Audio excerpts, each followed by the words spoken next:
Since the formation of the United States of America, an economy free from government control, an economy regulated by the consumer and producer, controlled by the masses, has been a fundamental idea in the nation. This free market ideal has driven the nation through hard times and has also pushed America to a spot as a global superpower. The liberties of a free economy lead to prosperity. Not only does United States capitalism give prosperity to its own nation, but also the nation that it helps. Depicted in the political cartoon of before and after America involvement, depicted are the distressed, struggling, and poor countries that were weighed down by intolerable causes such as oppression and slavery.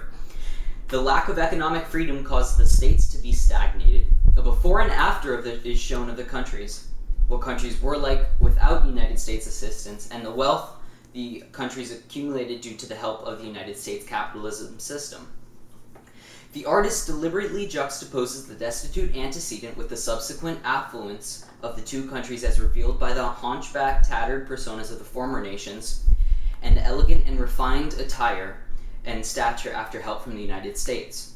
As America became prosperous due to its free market principles, it spread its ideals to other countries and caused great economic success and social success.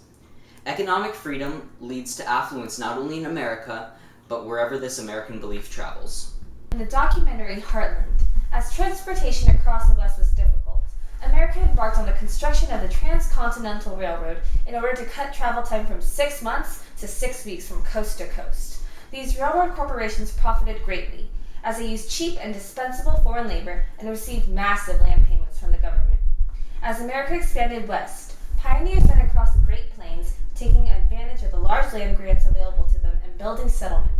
This expansion cut back on Native Americans and, along with the highly profitable buffalo, diminished in size. New economic opportunities arose with the railroad, such as cattle drives, shipping, and good businesses like Sears, and with this arose new inventions and innovations such as barbed wire and advanced weaponry. The independence of these pioneers, free from government interference, caused an influx in invention, innovation, economy, and subsequent prosperity. The film The Fountainhead, directed by King Vidor, the isolated building in the background and the following picture of the proposed design serve to emphasize the individualism versus collectivism struggle for the purpose of exposing that a truly free market is necessary for prosperity. Featured in the backdrop of the shot is an outlying, modernized skyscraper.